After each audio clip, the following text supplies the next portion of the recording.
The Middle East breathes a sigh of relief this morning following news of a ceasefire between Israel and Iran. After less than 2 weeks of all-out war, U.S. President Donald Trump announced a ceasefire on his platform Truth Social last night, warning the war could have destroyed the Middle East. The announcement came shortly after Iran struck a U.S. airbase in Qatar in retaliation to a U.S. bombing raid over the weekend that targeted 3 of Iran's nuclear facilities. Iran's attack, surprisingly, appeared to be coordinated in advance with both Qatar and the U.S., who evacuated their troops from Al Udeid Air Base and provided a de-escalatory off-ramp, allowing Iran to say it retaliated without causing real harm. Afterwards, Trump declared the Islamic Republic had gotten it all out of their system, that's a quote, and announced an end to what he called the 12-day war to take effect on Tuesday morning. But the grounds for that ceasefire look shaky. Israel heavily bombed Iran overnight in the hours before the ceasefire came into force, and the next morning an Iranian missile hit Beersheba in southern Israel, killing 4 people. On Tuesday morning, Israel struck a radar site in Iran but stopped its airstrikes after Donald Trump had an exceptionally firm and direct phone call with Prime Minister Benjamin Netanyahu. When asked by reporters about his reaction, the U.S. president appeared furious that Israel had breached the ceasefire agreement he'd put into place.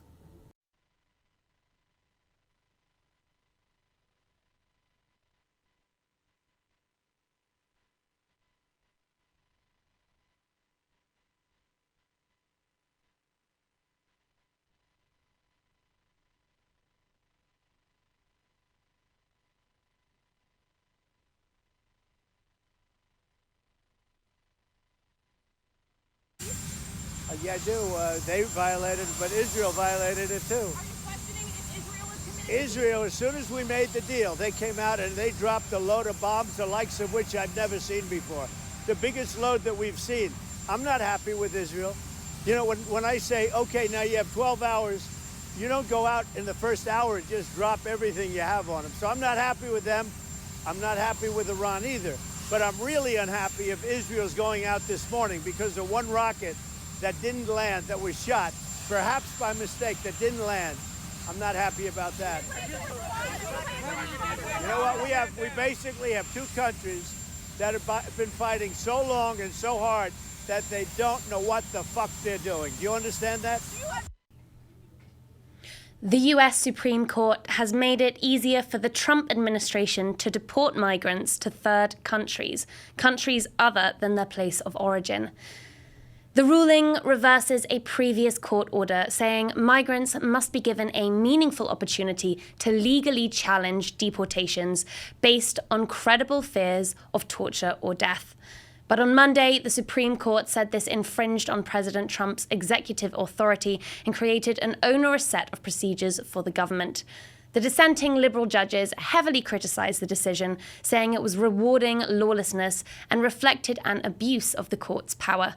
The ruling gained attention in May when Trump attempted to deport a group of migrants to conflict-ridden South Sudan. Instead, they were sent to a makeshift detention facility at a U.S. naval base in Djibouti, where they remain stranded. It comes weeks after the mostly Republican-appointed Supreme Court approved Trump's plans to end a Biden-era program protecting 500,000 vulnerable migrants from deportation.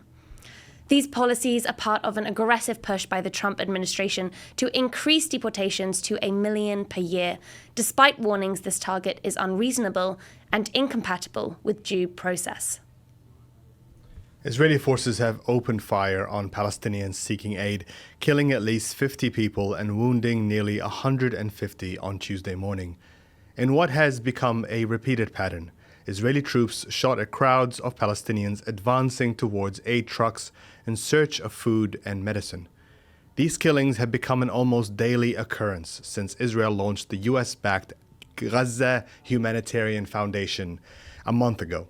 Over 400 people have since been killed by Israeli forces at various aid sites. Rights groups refused to work with the new system, accusing it of weaponizing aid. Many have condemned the new distribution hubs as death traps and human slaughterhouses, forcing families to debate between starving or facing Israeli gunfire. Qatar's Foreign Minister Sheikh Mohammed Al-Thani has warned Israel not to use its truce with Iran as an opportunity to escalate attacks on Gaza. جهودنا وإن شاء الله نحاول إن احنا نبحث عن فرصة خلال الأيام اليومين القادمين أن يكون هناك مفاوضات غير مباشرة بين الطرفين للوصول لاتفاق، ونتمنى أن لا يستغل الجانب الإسرائيلي وقف إطلاق النار مع إيران لتفريغ ما يريد تفريغه في غزة ويستمر قصفه على غزة. The UK government has confirmed its plans to ban the group Palestine Action under anti-terrorism laws. If passed by Parliament next week, the move will designate the group a terrorist organisation, making membership and support illegal. It comes after activists broke into a Royal Air Force base on electric scooters and sprayed warplanes with red paint to symbolise their complicity in Israel's war on Gaza. UK Home Secretary Yvette Cooper called the act disgraceful and said the group's activities targeted, quote, key national infrastructure and defence firms. But lawyers representing the activists say Palestine Action does not meet the criteria of a terrorist group. Terrorist prescription depends on the scale of activities and the threat posed to the UK and British nationals overseas. Lawyers have argued that spray painting planes, even if politically objectionable, does not meet this threshold. They question whether additional pressure by a foreign country has played a role. Previous Freedom of Information disclosures revealed interference by the Israeli government in the UK's prosecution of Palestine Action activists. Their arrests continue a long-term trend of criminalising support for Palestine.